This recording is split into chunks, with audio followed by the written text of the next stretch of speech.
Is your mentee listening potentially to this? Oh.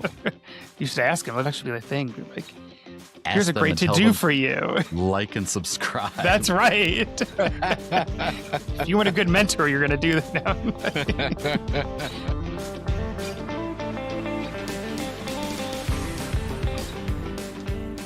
Hey everyone, I'm Mike. And I'm Andrew.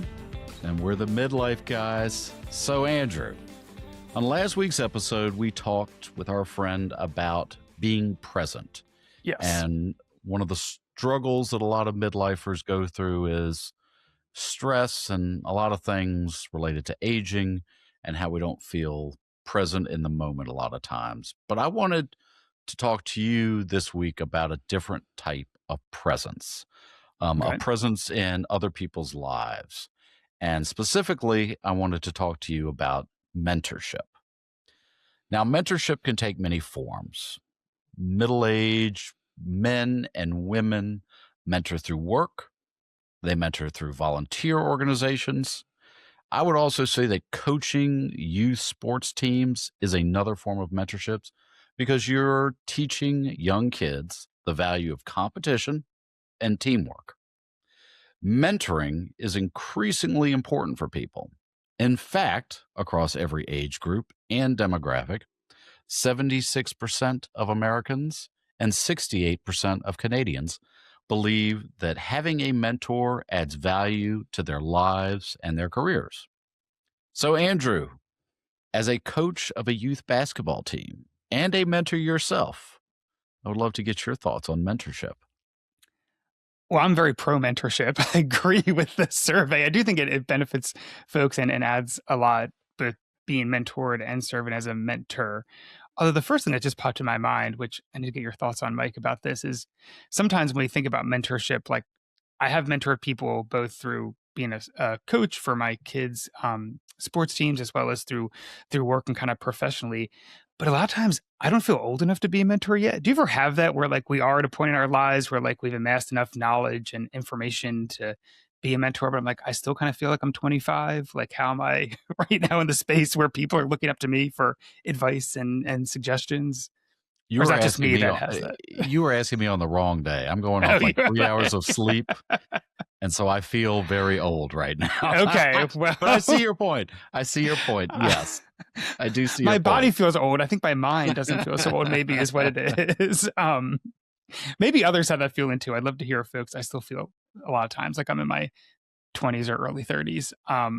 But with mentorship, though, I do agree it's important. And I think you're right. When I look back at my life, at least, I think mentors can take a lot of different forms. I think there are, like you said, coaches and sports leagues as a kid, or I think of teachers in high school or college that were kind of mentors in my life, or in my professional career, other professionals or other folks that kind of are in the same industry who were mentors. And for me, it was really about people who are willing to be there for you, to be a sounding board, a resource, someone who you can go to get advice that is going to be really honest advice, or you can be kind of very open and truthful with them and know that they're going to try to give you some feedback that's really in your best interest, which I think is what makes mentorship so powerful, because it really is this sort of selfless interaction where someone just wants you to succeed and to be supportive of you. And I think that's a really wonderful and important thing.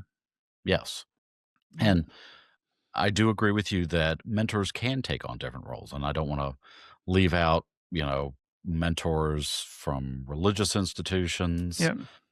Also, community advocates can be fantastic mentors as well. But to your earlier point about feeling, a certain age, yeah, I mean, we have reached that point as midlifers where we are at a stage of our careers where we can impart valuable information and insights to younger generations that are coming up through the ranks. We also, as midlifers, do still value being mentored by individuals Yep. who've seen a lot and done a lot more than we have. Unfortunately, despite the fact that the majority of individuals see mentorship as a positive thing, only 30% of people in the United States have a mentor. So why is there such a gap? So there are a number of different factors.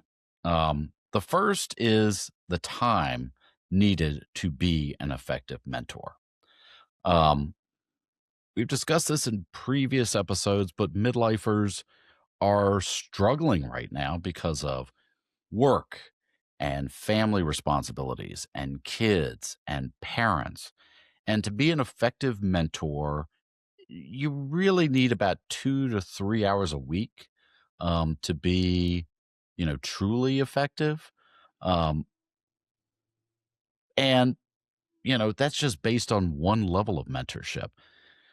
So let's say I'm mentoring someone who's, you know, in our industry who's coming up through the ranks. I'm mentoring somebody as being um, a coach for a youth sports team. And then I have a mentor for somebody who's been doing the work that we do. That adds up to 6 to 9 hours a week in a mentorship capacity. So that's a lot. That's a lot of time. Um, what do you think about that? It is a lot of time. I'm not sure if I totally buy all of your numbers there about how long it takes to be in a mentor or mentee relationship. But I guess it obviously depends on kind of the situation and whatnot too. Like when I think about, at least in my life, I think, coaching, that is probably 2 to 3 hours a week, usually if you're coaching like in youth sports or something. So that seems about right. But when it comes to careers, or at least again, my experience with sort of having mentors in the professional career or trying to mentor other people, I don't think it necessarily has to be that deep and extensive where it requires 2 to 3 hours of time. I really think a lot of it's really just, again, how can you be a resource? So, like for me, that was often, phone calls every now and then, or meeting my mentor for coffee or lunch, or having someone that we would check in, a couple times, like every month or so, usually. So it's a couple times throughout the year, we would check in and just sort of, as someone to talk to and to know I could go to if I ever had career issues or questions, or again wanted advice. So I don't know if it has to be quite so regimented. I think it's really just being a mentor is being a resource for someone, making yourself available to that person, and then trying to make it fit the schedule that you have. I mean, if you're willing to give 2 to 3 hours a week, that seems great and like a lot. I don't know if I would be able to do that, but I do think mentorship kind of comes in different shapes and sizes too, where it doesn't need to feel so overwhelming. I agree. But I do think, there are different levels of mentorship, Yeah. to your point. There's the very casual, informal type of mentorship relationship where that is checking in on somebody. But, and I will speak from my own experiences recently, in that I had a friend who's my age who's looking to start a business.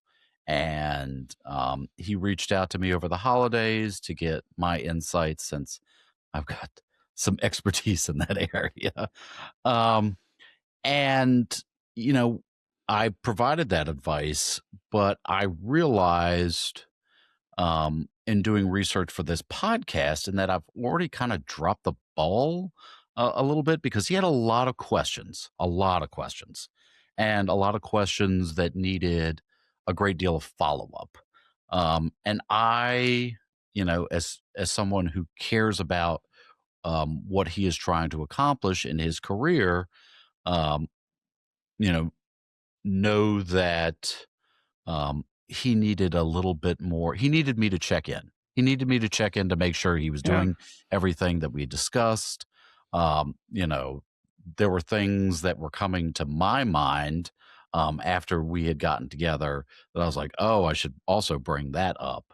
Um, so I see your point, but at the same time, I do think even if you're not physically talking to that person um, for 2 to 3 hours a week, you may be thinking about those things for 2 to 3 hours a week because it does snowball. I mean, these relationships are designed to be mutually beneficial, and so Yeah. you're going to think about those types of things, and so you know, I mean, that's true. I guess I'm kind of curious what your thoughts are on this, because you bring up an interesting point, which to me is sort of how do you kind of define the sort of mentor-mentee relationship, and some of that, I guess, happens over time, right? Or sort of where you think the responsibilities lie? Because I think I certainly agree with you in the sense of like you have a conversation or a meeting with someone, you have another idea that you think would be helpful. That's on you to then be like, oh, hey, I want to share this other idea that I had. But I don't know if I 100% agree with the idea of, you know, the mentor has to always check in on the mentee. Like, I think the mentee has to take some level of sort of like responsibility and accountability to do some of that follow up or to also do the checking in. I'm curious what you think about that because it sort of feels like I don't think it's fair to put everything on the mentor to sort of constantly being the one who's like, checking in on the person that they're helping. I agree with you. But wait, we're talking about Oh, that okay. in the second block. Okay, I'm jumping ahead. Sorry. Yeah. Don't jump ahead, Andrew. Who knows where we're going? We're just like... But yeah, you bring up a really good point, and I definitely want to talk about that. Yeah. But I am curious to what our listeners think. Have you all mentored someone? Have you been mentored?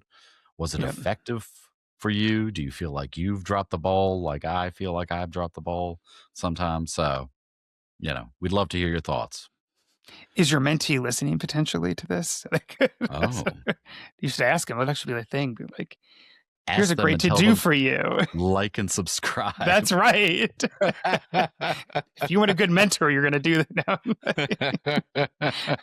But I also think you bring up one other good point that I want to mention, and maybe this is, even further ahead, so you can tell me to stop. But I think that the point that you bring up that's interesting, you sort of said a variation of it earlier too.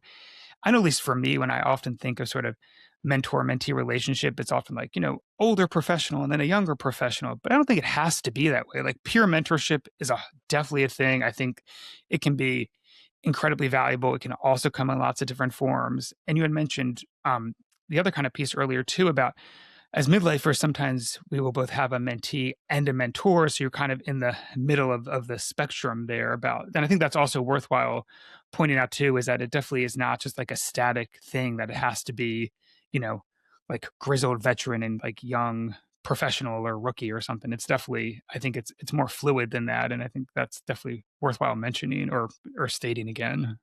I think that's a really important point. It can be peer mentorship. It can take on a variety of different looks and feels. I mean, mentorship is designed to enhance a number of different things, whether it be career or just life or whatever it may be. And so, it doesn't, you're right. It doesn't, we don't need like some boomer necessarily.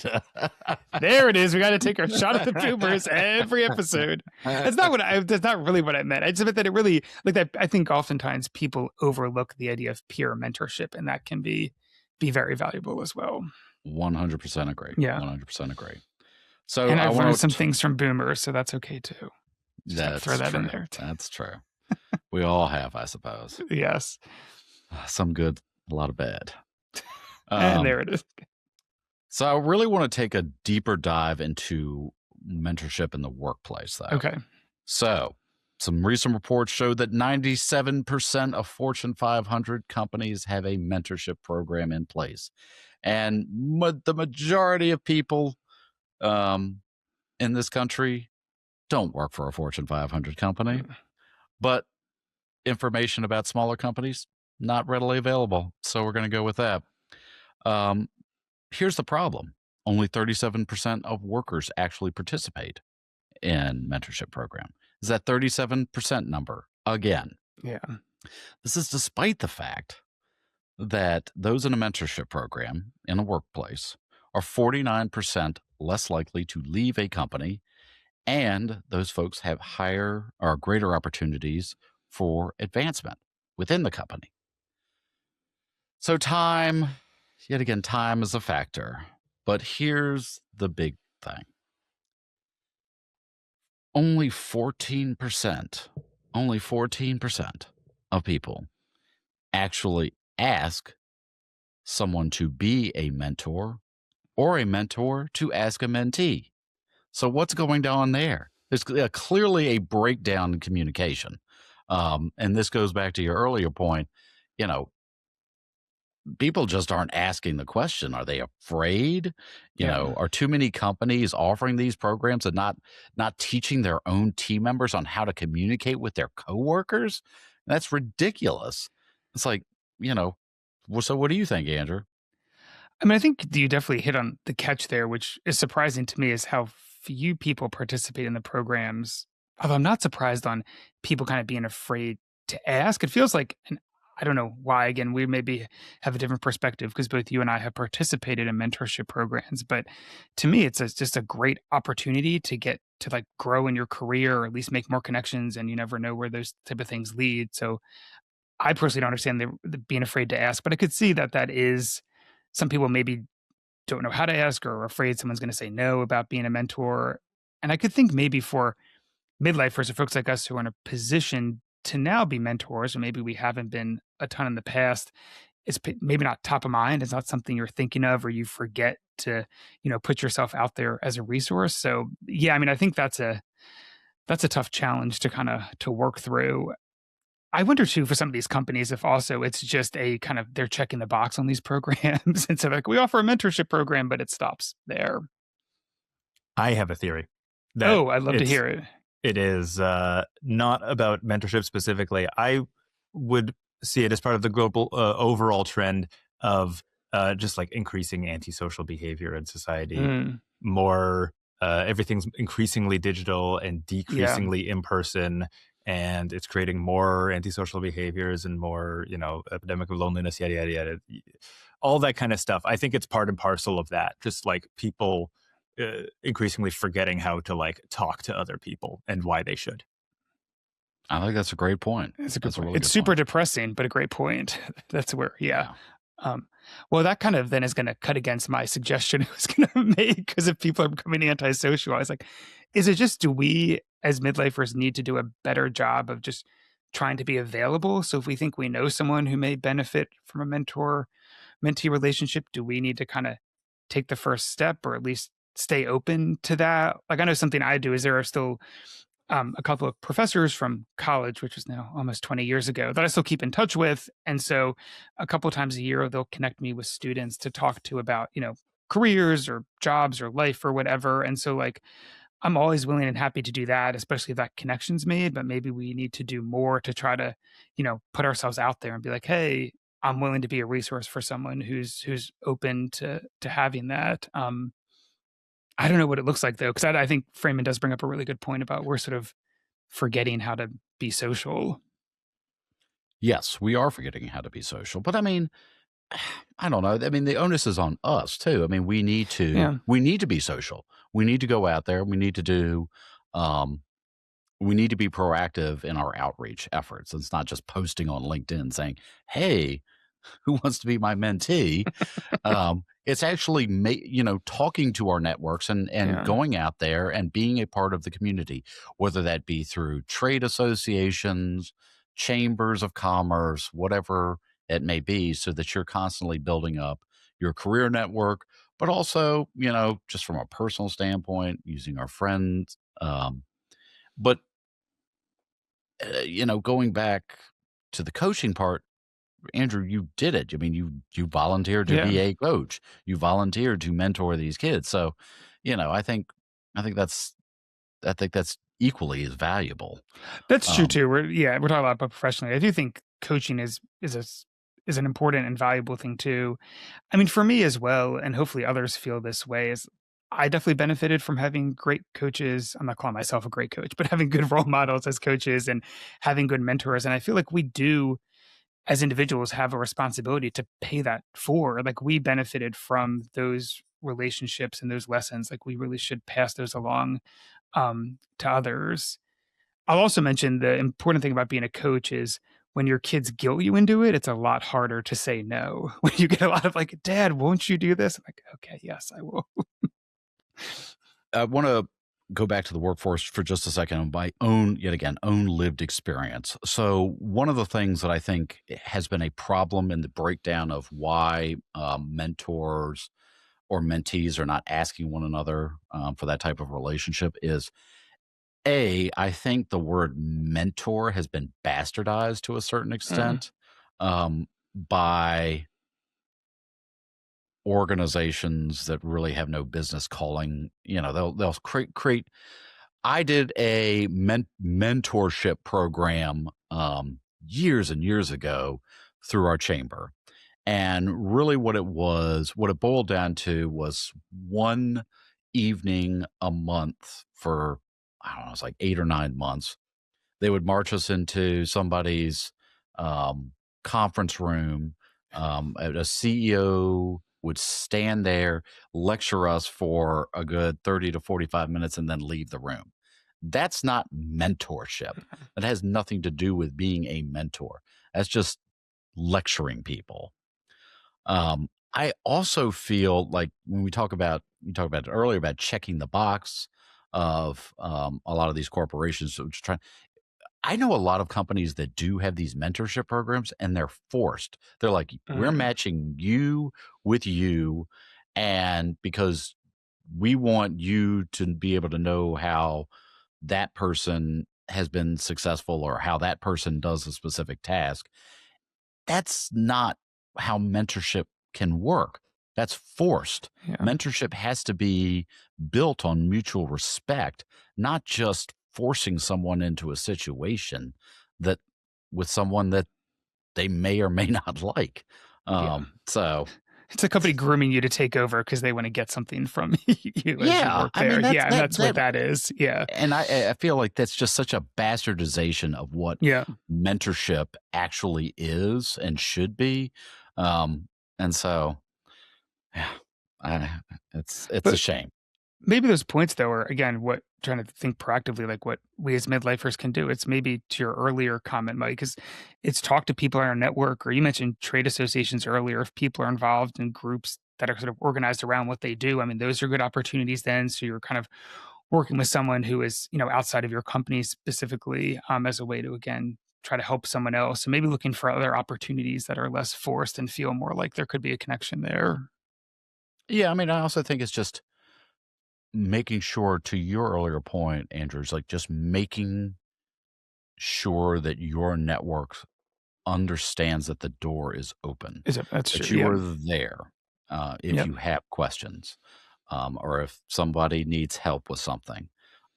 Just ensuring that people internalize that message is really important. Yeah. So because even in midlife we struggle, so we need mentors in whatever capacity they come, and we have a responsibility to help the younger generation as they come up as well. So, final block is the discussion about youth mentorship and coaching.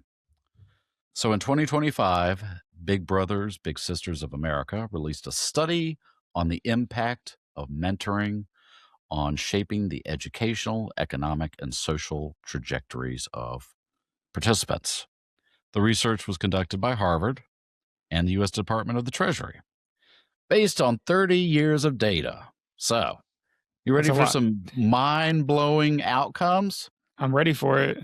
So, participants who were mentored experienced a 15% boost in earnings between the ages of 20 and 25, reflecting enhanced economic mobility. The income of mentored youth as adults was more closely aligned with the income of their mentor rather than their family, helping reduce the socioeconomic gap by 2/3. That's some pretty incredible information. That's awesome. Yeah. I have a question. Was that specifically like who was being studied in that study? Is that just Big Brothers Big Sisters mentees, or is that just anybody who's being mentored? Big Brothers Big Sisters of America mentees. So it was looking at those mentees over 30 years. Okay. Yes. So I volunteer with Big Brothers Big Sisters here in Niagara, Canada. I have since 2019.